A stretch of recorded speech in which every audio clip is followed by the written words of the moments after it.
నా పేరు సందీపం రాజేష్ అండి. కొండపల్లి మున్సిపాలిటీ, ఏబిఎంపేట. రానున్న అసెంబ్లీ ఎన్నికల్లో జగన్మోహన్ రెడ్డి గారు నేనే సీఎం అంటూ సభలు పెట్టుకుంటూ వెళ్తున్నారు. మరి అటువైపు చూసుకుంటే వాళ్ళు నేనే సీఎం అంటే చంద్రబాబు నాయుడు గారు అంటారు. మరి ఎవరు నిజంగా ఎవరి వల్ల మంచి జరిగిందంటారు? వాళ్ళలో ఇప్పుడు జగన్మోహన్ రెడ్డి గారు సీఎం అని ప్రకటించారు. రేపు వాళ్ళు మరి ముగ్గురు ఉన్నారు. మూడు పార్టీలు ఎవరు సీఎం అభ్యర్థి ఇంతవరకు ప్రకటించలేదు. వాళ్ళకే కన్ఫ్యూజన్ ఉంది. ఎవరో గెలిస్తే ఎవరు ముఖ్యమంత్రి అవుతారో కూడా తెలియదు. ఇక్కడ ఒకటే ఇది, వైసీపీ గెలిస్తే జగన్మోహన్ రెడ్డి గారే ముఖ్యమంత్రి. ఎందుకంటే ఆయన సంక్షేమ పాలన అంతా చూస్తూనే ఉన్నాం. కాబట్టి ఆయన చూసి మరి చంద్రబాబు నాయుడు గారు, నేను 45 సంవత్సరాలు రాజకీయ అనుభవం నాకు ఉందంటారు. నా రాజకీయ అనుభవం లేదు, నీ వయసు అంటారు. మరి ఆ రాజకీయ అనుభవం లేనివాడు ఈరోజు ఎవరిని చూసి భయపడుతున్నాడు? మరి ఆయన సంక్షేమ పాలన కరెక్ట్గా ఉండబట్టే కదా. కాబట్టి దాంట్లో సందేహం లేదండి, జగన్మోహన్ రెడ్డి గారే నెక్స్ట్ ముఖ్యమంత్రి. సంక్షేమ పథకాలు ఏమన్నా అందినా మీకు కానీ మీ కుటుంబ సభ్యులకు కానీ? నాకేంటండి, మా ఏరియాలో చాలామందికి అందినాయి. ఏమేమి అందుతున్నాయి? మరి అమ్మఒడి ఉంది, చేయూత ఉంది, మరి పెన్షన్ ఉంది. ఇట్లా ఆటోలకు కానీ ఇవన్నీ సంక్షేమ ఫలాలు కూడా ఈ 5 ఏళ్ళలో కూడా ఏ ఒక్కరు కూడా ఆగలేదు. ఇంక్లూడింగ్ కరోనా టైంలో కూడా. ఇప్పుడు ఉద్యోగుల జీతాలన్నా కొద్దిగా అటు ఇటు ఆపారేమో కానీ సంక్షేమ ఫలాలు అయితే ఆయన ఇచ్చిన మాట అయితే ఎక్కడా తప్పలేదు. దాన్ని కన్ఫామ్గా నేను ఇస్తానన్నాడు. 5 ఏళ్ళు తూచా తప్పకుండా ఇచ్చారు. సో దాంట్లో ఏంటంటే సంక్షేమ ఫలం ప్రతి ఒక్కరు కూడా అంతనే.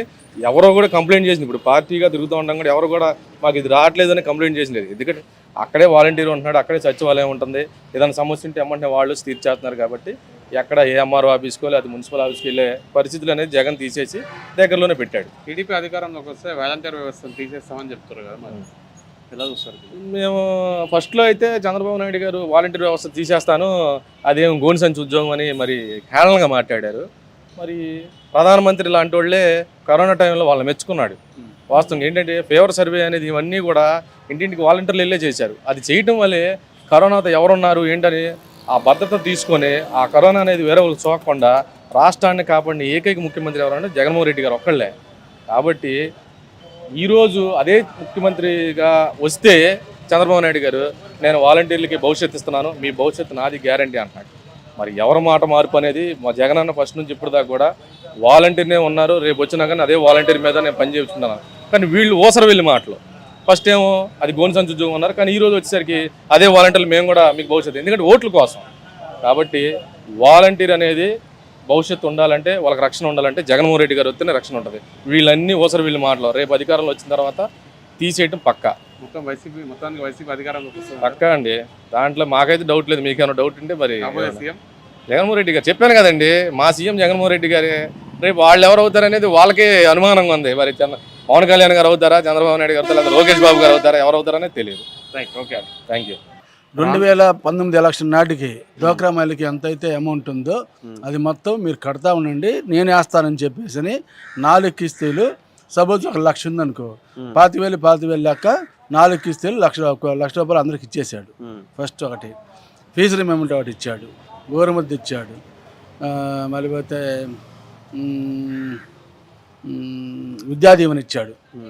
సో అతను పెట్టిన సంక్షేమ పథకాలు 2019 ఎలక్షన్ ముందు పెట్టిన సంక్షేమ పథకాలు మొత్తం కూడా అమలు చేస్తూ దాని తోడుగా ఈ ఆటో వాళ్ళకి 10,000, మళ్ళీ పోతే కుట్టు మిషన్లు ఒకటి ఇచ్చాడు, మళ్ళీ పోతే తోడు బండ్ల వాళ్ళకి ఇచ్చాడు, బార్బర్లకు ఇచ్చాడు. ఇవన్నీ కూడా చేశాడు అదనంగా.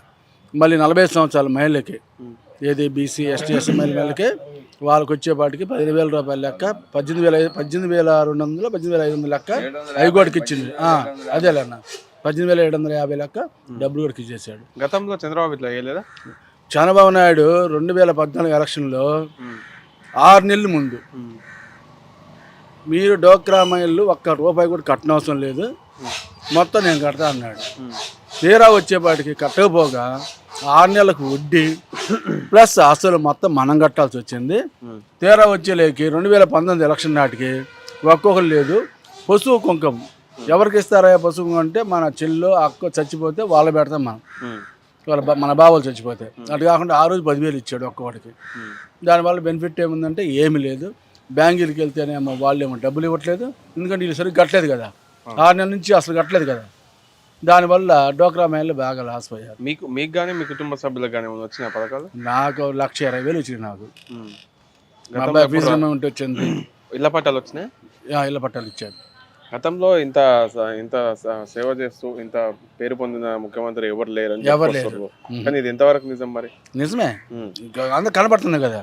ఇప్పుడు జగన్ ఏమన్నాడు, నా వల్ల మీకు లబ్ధి జరిగితే ప్రతి కుటుంబానికి నాకు ఓటు వేయండి, లబ్ధి జరగకపోతే నాకు ఓటు ఇవ్వద్దు అని వాడు చెప్తున్నాడు కదా. మరి లబ్ధి జరిగినోడు ఓటేస్తాడు. మరి లబ్ధి జరిగిన ఎంతమంది ఉన్నారంటే 190 మంది ఉన్నారు. మరి 90% ఓట్లు పడ్డట్లు లెక్కగా. మొత్తానికి అధికారంలోకి వైసీపీ రాబోతుందంట. కంపల్సరిగా 120 కాంచి 140 సీట్లు కంపల్సరిగా అధికారంలోకి వచ్చింది. కాబోయే సీఎం జగన్. కాబోయే సీఎం జగన్మోహన్ రెడ్డి గారు అని చెప్తున్నారు. మరి ఎంతవరకు సాధ్యం? జగన్మోహన్ రెడ్డి గారు గెలుస్తారన్న. 100% జగన్మోహన్ రెడ్డి గారు గెలుస్తారు. ఎందుకు గెలుస్తారో ఉందన్న, ఇంత సంక్షేమ పథకాలు అభివృద్ధి ఈ రాష్ట్రంలో ఎప్పుడు లేని విధంగా జగన్మోహన్ రెడ్డి గారు సీఎం అయిన తర్వాత ఎన్నడూ ఏ సీఎం చేయని విధంగా సచివాలయం వాలంటీర్ వ్యవస్థ తీసుకొచ్చి గడప గడపకి తీసుకెళ్ళి ఈ పథకం అని చెప్పి చేతికి అందిస్తున్నారన్న. ఇంతకు ముందు ఎప్పుడు ఇలాంటి పథకాలు కానీ, ఇలాంటి వాలంటీర్ వ్యవస్థ కానీ, ఇలాంటి సచివాలయ వ్యవస్థ కానీ చంద్రబాబు నాయుడు కాదు కదా, ఎన్టీఆర్ గారు కూడా పెట్టలేని పరిస్థితి ఇవాళ జగన్మోహన్ రెడ్డి గారు తీసుకొచ్చారన్న.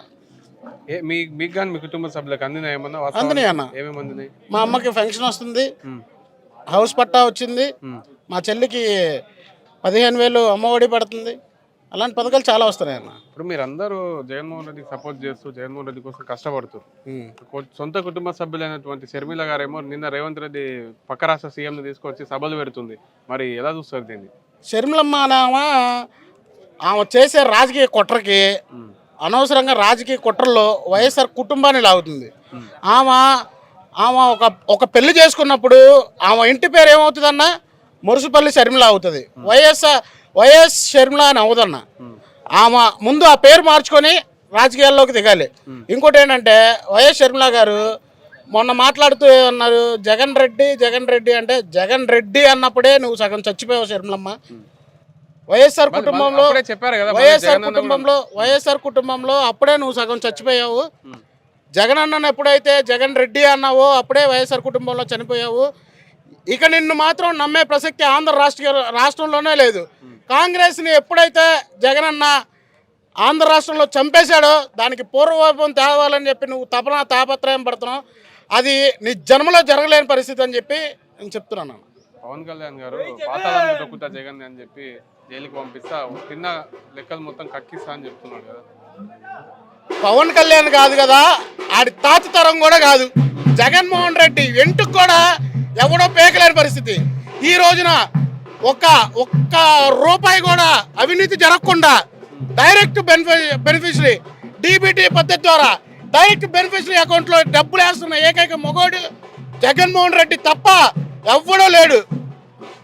పవన్ కళ్యాణ్ గారు ముగ్గురు కలిసి వచ్చారు కదా, మరి ముగ్గురు కలిసినా కూడా ఏం పీకలేరు అంటారా? ఏం పీకుతారు? నరేంద్ర మోడీ కూడా ఏం చేయలేదు. నరేంద్ర మోడీ ఏం చేస్తాడన్నా? బీజేపీ ఆంధ్ర రాష్ట్రంలో చచ్చిపోయిన పార్టీ. ఇక్కడ ఒక 1% కూడా ఓటింగ్ లేని దాన్ని కలుపుకొని ఆంధ్ర రాష్ట్రంలో ఏం చేద్దామని చెప్పండి అన్న, ఏం చేద్దామని? ఏం ఎఫెక్ట్ ఏమి ఉండదన్న. 100% 2024లో రెండోసారి మళ్ళా కొట్టబోతున్నాం. కుప్పం కూడా చంద్రబాబు నాయుడు ఓడిపోతున్నాడు. ఈసారి పవన్ కళ్యాణ్ లోకేష్ మీద 2 మహిళలు గెలవబోతున్నారు. ఇది రాసి పెట్టుకోండి. 2 మహిళల చేతిలో జగనన్న ఓడిచ్చే దిశగా తీసుకెళ్తున్నాడు. మహిళలు బుద్ధి చెప్తారు పవన్ కళ్యాణ్కి, లోకేష్ కి. సానుభూతి కావాలని లేడీస్ కాబట్టి వాళ్ళకి ఓటేయాలని చెప్పి వాళ్ళ మీద కావాలని నిలబెట్టి వైఎస్ఆర్ అధినేత అని చెప్పి లేడీస్ మీద ఓటింగ్ గెలవమనండి. లేడీస్ మీద గెలవాలి కదా. ఒక ఆడపిల్ల చేతిలో ఓడిపోయాడని చెప్పి జగనన్న జీవిత చరిత్రలో రాసి ఉంటది. ఇది పక్కా 100%. ఇది రాసి పెట్టుకోవచ్చు. Right, thank you. జై జగన్.